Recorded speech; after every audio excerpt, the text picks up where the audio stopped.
చంద్రబాబు నీచాతి నీచమైన బుద్ధి మరొకసారి బయటపడింది. వృద్ధులకు వృద్ధాప్య పింఛన్ నేనే పెంచినాను గొప్పగా చెప్పుకొని చంద్రబాబు నాయుడు ఈరోజు వాళ్ళ పొట్టలపైన తన్నే విధంగా నిమ్మగడ్డను అడ్డం పెట్టుకొని ఈసీ ద్వారా వాళ్ళకు వృద్ధాప్య పింఛన్ రాకుండా అడ్డుకున్న దౌర్భాగ్యుడు చంద్రబాబు.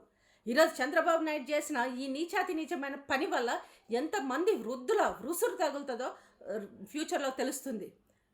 ఈ కనీసం వాళ్ళకి నోటి దగ్గరకు వచ్చే మెడిసిన్స్, నోటి దగ్గరకు వచ్చే తిండిని ఎత్తగొట్టిన దౌర్భాగ్యం చంద్రబాబు. ఈరోజు చంద్రబాబు నాయుడు నన్ను సీఎంగా చేయండి, నేను వస్తే ఇంత వృద్ధాప్య పింఛన్ పెంచుతాను, అంత వృద్ధాప్య పెంచుతానని చెప్తాను కళ్ళబొల్లి కబుర్లు చెప్పి ఈరోజు పబ్బం గడుపుకోవాలని చూస్తున్నాడు. ఈరోజు వాళ్ళ నోటి దగ్గరకు వచ్చిన కూడునే నువ్వు ఇయ్యలేనుడివి, రేపు నువ్వు వచ్చిన తర్వాత వృద్ధులను ఉంచుతావని గ్యారంటీ ఏంది? వాళ్ళకు వృద్ధాప్య పింఛన్ పెంచడమేమో కానీ వాళ్ళని మాత్రం కాటికి పంపించడం ఖాయం. ఎందుకు చెప్తున్నానంటే నీ దౌర్భాగ్య బుద్ధి అర్థమైన తర్వాత వాళ్ళు రేపు భూమికి భారమో వీళ్ళు ఉండడం వల్ల ఏమి మనకు ప్రయోజనము అనే రకము నువ్వు. ఎందుకంటే నీ స్వార్థపూరిత రాజకీయాల కోసం నువ్వు చంద్రబాబు నాయుడు అనే వ్యక్తి వృద్ధులను ఏ విధంగా వాడుకున్నాడో గతంలో చూసాం. ఇదే వృద్ధులు చంద్రబాబు నాయుడు పాలనలో పింఛన్ కోసము బ్యాంకుల దగ్గర లైన్లు కట్టి అక్కడే లైన్లలో సొమ్మసిల్లి పడిపోయిన వాళ్ళు ఉన్నారు, అక్కడే లైన్లలో చనిపోయిన వాళ్ళు ఉన్నారు.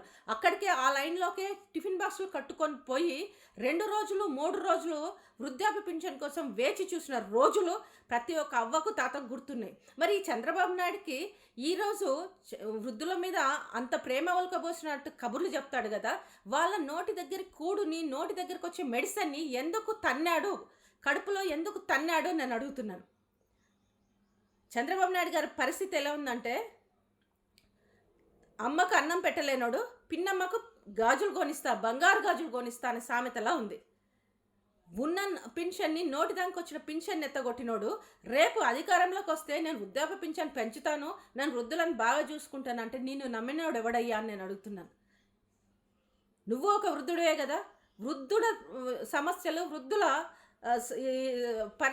పరిస్థితుల్లో నువ్వే అర్థం చేసుకోకపోతే ఇంకెవరు అర్థం చేసుకుంటారు? నువ్వు ఒక వృద్ధుడివే కదా, నువ్వు బాగున్నావు కాబట్టి నీకేం తెలియట్లేదు. నీకు టైంకి ఫుడ్ వస్తుంది, టైంకి మెడిసిన్స్ వస్తున్నాయి, టైంకు వెనకాల నుండి పని చేసే వాళ్ళు ఉన్నారు కాబట్టి నీకు అది తెలియట్లేదు. ఈరోజు వృద్ధులను కాపాడుకోవడానికి జగన్మోహన్ రెడ్డి ఒక మనవడి రూపంలో వచ్చి వాళ్ళకు కావాల్సిన మందులు, ఆహార పదార్థాలు అన్నీ కూడా సమయానికి అందించి పెన్షన్ కూడా ఇస్తున్నాడు. దాన్ని జీర్ణించుకోలేక ఈరోజు వృద్ధుల పొట్ట కట్టిన దౌర్భాగ్యుడు నువ్వు.